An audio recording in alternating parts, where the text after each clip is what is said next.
Hello, my dear friend. My name is Gus, and tonight I want to invite you somewhere familiar, safe, and a little magical. A place where worries fade, time slows down, and the ordinary world quietly slips away. Tonight, you're stepping into the wizarding world of Harry Potter, just to relax, breathe, and let your mind wander. You've always known your life felt slightly off, like the world around you was missing something it refused to explain. You live in a cupboard under the stairs, your days quiet and overlooked, your nights filled with strange dreams you never quite remember. Odd things happen when you're emotional.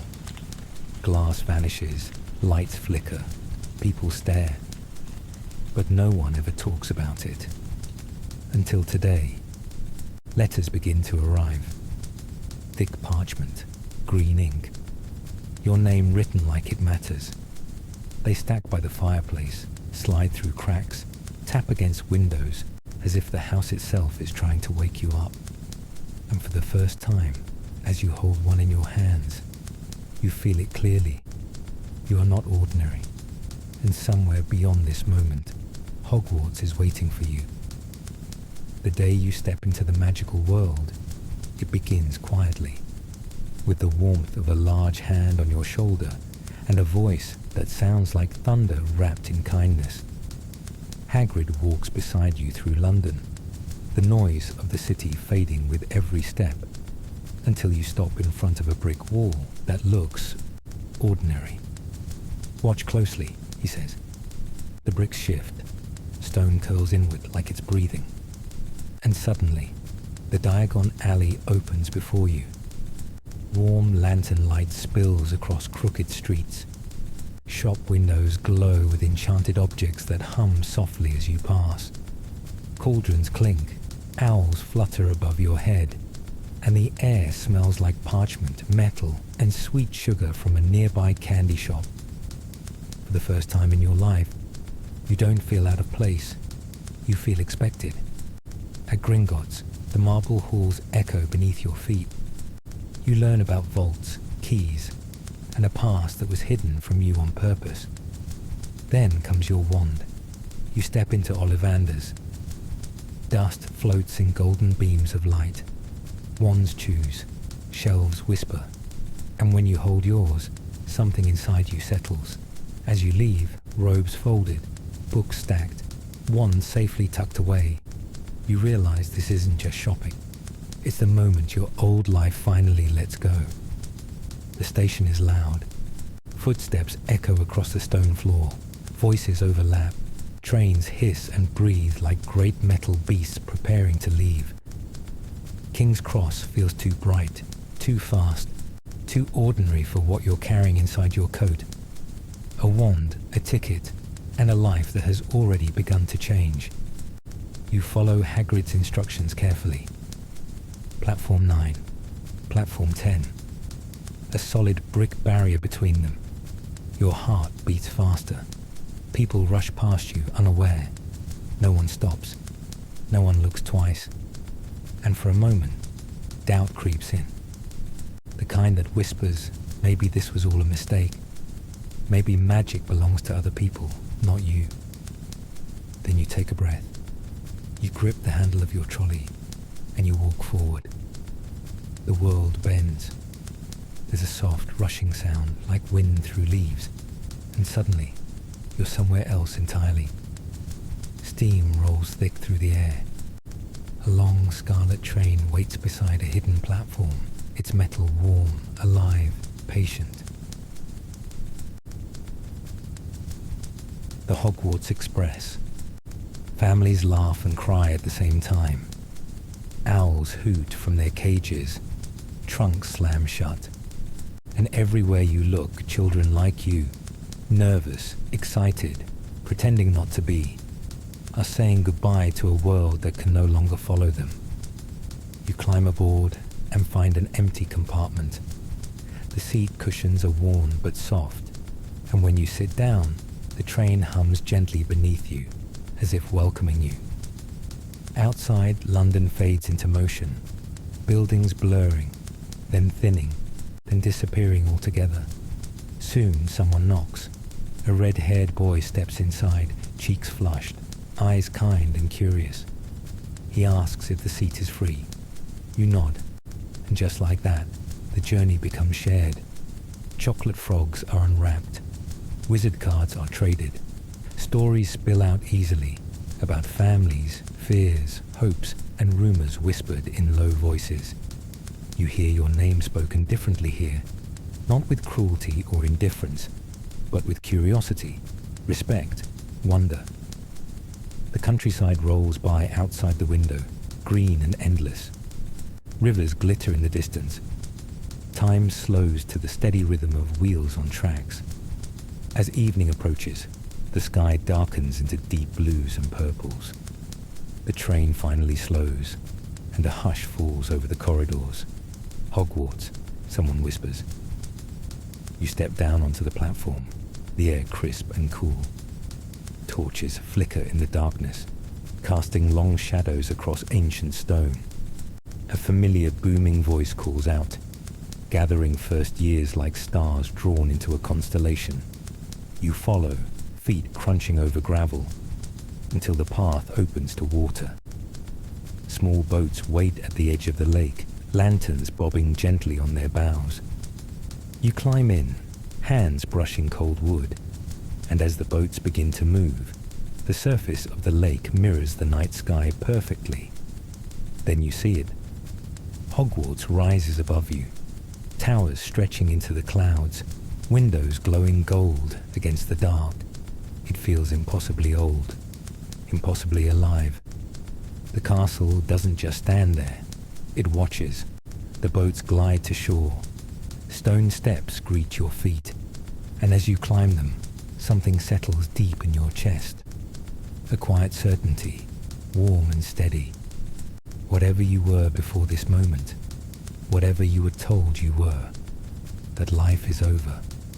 Ahead of you waits a hall filled with candles, a hat with secrets, and a future that hasn't been written yet. And as the great doors of Hogwarts open, you step forward, not as a visitor, not as an outsider, but as someone who belongs. The doors open slowly. A wave of warmth rolls over you the moment you step inside the great hall. The ceiling stretches impossibly high above your head, enchanted to mirror the night sky outside.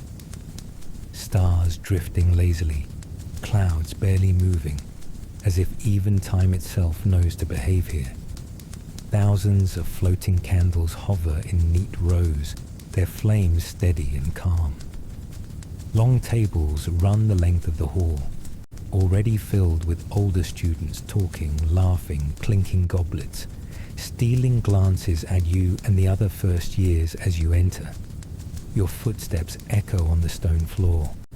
You suddenly become very aware of your hands, of your breathing, of the way your heart seems to beat louder with every step forward. At the front of the hall stands a small wooden stool, and on it, a hat. It looks ancient, worn, patched and folded in on itself, like it's tired of pretending to be just fabric. You can feel it watching you. Names are called one by one.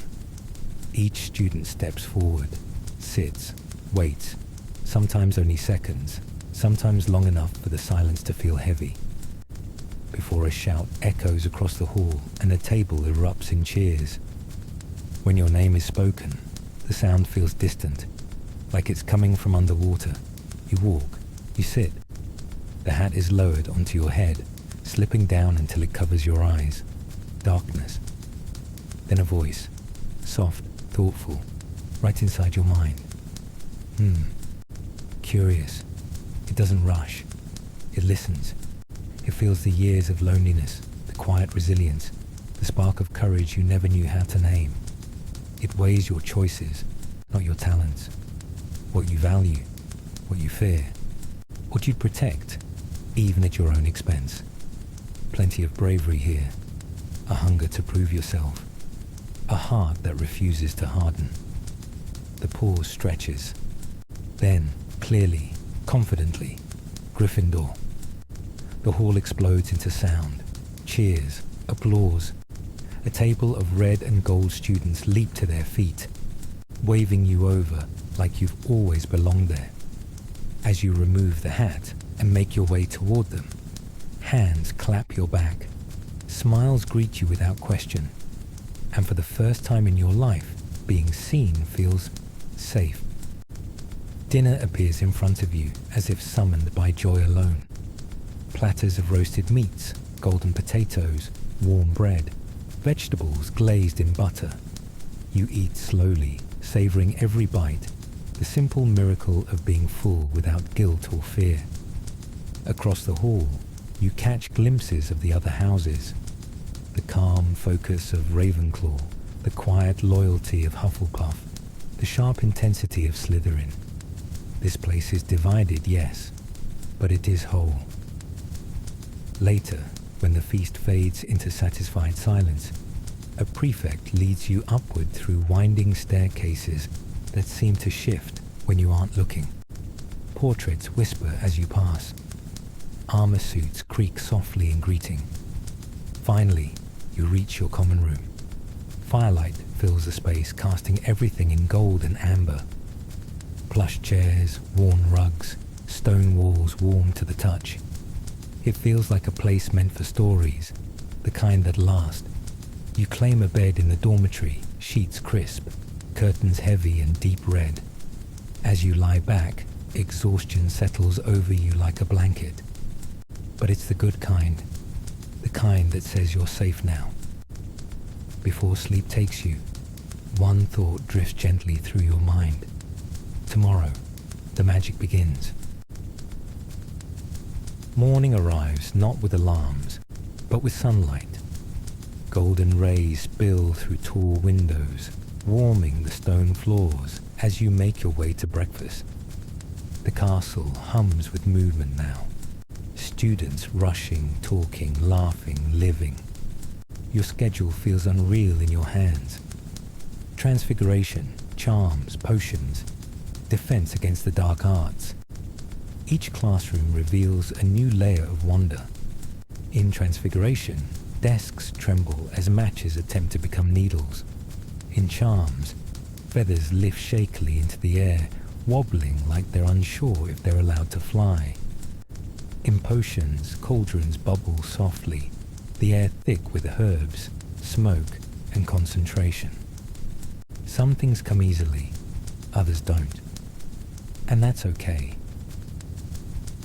Morning arrives not with alarms, but with sunlight. Golden rays spill through tall windows, warming the stone floors as you make your way to breakfast. The castle hums with movement now. Students rushing, talking, laughing, living. Your schedule feels unreal in your hands. Transfiguration, charms, potions, defense against the dark arts. Each classroom reveals a new layer of wonder. In Transfiguration, desks tremble as matches attempt to become needles. In Charms, feathers lift shakily into the air, wobbling like they're unsure if they're allowed to fly. In Potions, cauldrons bubble softly, the air thick with herbs, smoke, and concentration. Some things come easily, others don't. And that's okay.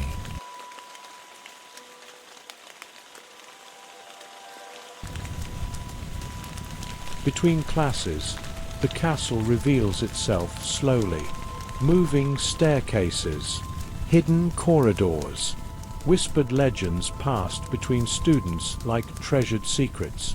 By the end of the week, one name keeps surfacing: the Philosopher's Stone, a mysterious object, hidden somewhere within the castle, guarded, protected, dangerous. You don't know why it matters yet, only that when you hear the name, something deep inside you stirs, the same quiet pull you felt the first time you held your wand. One evening, as you sit by the Gryffindor fire, watching flames dance lazily against the stone, you realize something important. This place isn't just teaching you magic. It's testing who you are when no one is watching. And far beneath the castle, behind doors no student should open, a story is already unfolding. One that will soon ask you a question only you can answer. What are you willing to protect? And what are you willing to risk? You lean back, listening to the crackle of the fire. For now, though, you rest, because Hogwarts has a way of saving the hardest lessons for later. Days begin to blur together in the best possible way. Classes, laughter, late evenings by the fire. Hogwarts slowly stops feeling overwhelming and starts feeling familiar. You learn which staircases behave, which portraits gossip, and which shortcuts shave minutes off your walk to class. Still, some parts of the castle resist being known. One evening, while wandering farther than you probably should, you turn a corner too quickly and nearly collide with a locked wooden door. It's old, reinforced, and something about it feels alert. Before you can think better of it, the door creaks open just enough for you to see inside. A low growl rumbles through the corridor. 3 massive heads lift at once. Rows of sharp teeth glint in the torchlight, eyes tracking your movement with unsettling intelligence. You freeze, breath shallow, heart pounding, until a sudden bark echoes behind you and the door slams shut. You don't run. Not at first. You stand there, staring at the wood, pulse still racing, one thought cutting clearly through the fear. Whatever is behind that door is guarding something. From that night on, curiosity refuses to leave you alone. You start to notice things. Teachers watching certain corridors more closely, staircases that never seem to lead where you want them to, whispers that stop the moment you approach. The name returns again, softer now, but persistent. The Philosopher's Stone. Late one night, tucked into the common room with the fire burning low, you sit with your friends, voices hushed. Ideas bounce between you. Theories, guesses, half-remembered facts from class. Immortality, alchemy, protection spells layered like puzzles. The mystery doesn't feel dangerous yet. It feels inevitable. As you head to bed, pulling the curtains closed around your four-poster, the castle settles into silence. Somewhere far below your feet, something ancient waits, patient, guarded, and very real. And without knowing why, you sense it clearly. This story is moving now. Winter arrives at Hogwarts without ceremony. One morning, you wake to find the castle softened by snow, its towers blurred by falling white, the grounds quiet in a way that feels deliberate. Footsteps sound different now, muffled, slower, as if even the stone floors are encouraging patience. Days take on a steady rhythm. You move from class to class wrapped in scarves and heavy robes, breath fogging the air as you cross open courtyards. Inside, warmth greets you everywhere. Fireplaces crackling, candles floating gently, voices echoing low and calm. Hogwarts no longer overwhelms you. It holds you. And yet, beneath that comfort, something keeps tugging at your attention. It starts with small things. A professor pausing just a moment too long before answering a question. A corridor rope tightened more securely than before. A glance exchanged between teachers when certain topics come too close to forbidden ground. The third-floor corridor remains closed. No announcement. No explanation. Just the same quiet warning, repeated every day. Your thoughts drift back to that night. The growl, the massive shapes in the darkness, the weight of something being guarded. The memory doesn't frighten you anymore. It sharpens you. Curiosity becomes careful. In the library, you begin to linger longer than necessary. Your fingers trace spines instead of grabbing the first book you need. You notice which shelves are locked, which titles are missing, which sections feel intentionally incomplete. Some books whisper knowledge freely. others resist. One afternoon, while searching for a completely unrelated topic, a thin, aging volume catches your eye. Its pages are yellowed, margins crowded with notes from generations of students. You don't know why you open it, only that it feels right to do so. Alchemy. The text is dense but restrained, as if holding itself back. Most of it reads like theory, history, myth. But one name appears again and again, scattered lightly across the pages, never emphasized. Nicholas Flamel. You read it once, then again. The name refuses to fade. Later, over dinner, conversation flows easily. Plates refill themselves. Laughter rises and falls. Yet your attention drifts. You replay the name in your mind, rolling it gently, testing it against fragments of memory. That night, the common room glows warmly as snow taps against the windows. You and your friends sit close to the fire, voices low, not out of secrecy, but comfort. Ideas surface casually at first. Half-remembered lectures, rumors overheard in passing, trivia from old wizard cards. Someone mentions chocolate frogs. Someone else mentions a wizard who lived far longer than most.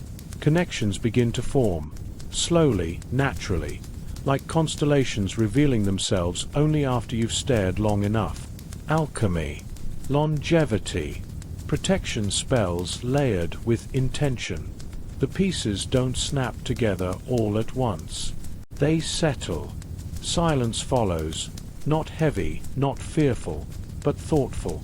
Each of you seems to understand that you're standing at the edge of something important, something delicate. You don't rush it. Later, walking back through the corridors, torchlight stretching shadows across the walls, you feel it clearly for the first time. Hogwarts is not hiding its secrets from you. It's waiting to see if you'll respect them. That night, as you lie in bed listening to the distant wind move through the towers, your thoughts slow. The mystery no longer feels urgent. It feels intentional, like a door that will open only when the moment is right. And somewhere within the castle, something ancient remains perfectly still, as if aware that it's finally been remembered.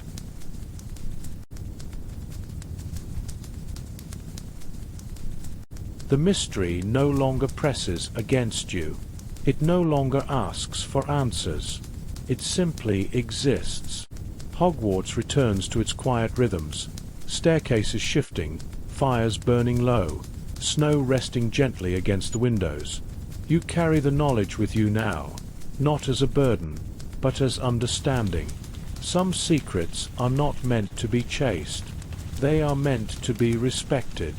Somewhere beneath the castle, the Philosopher's Stone remains untouched, protected not by fear, but by wisdom. And as sleep slowly finds you, one truth settles calmly in your mind. This world isn't asking you to be a hero, only to listen. Thank you for walking this path with me. Thank you for taking the time to slow down, to listen, and to step into this world together. If this journey brought you a moment of calm, wonder, or quiet imagination, consider subscribing to the channel. More stories are waiting, more doors will open, and Hogwarts will always be here when you're ready to return. Until then, rest well.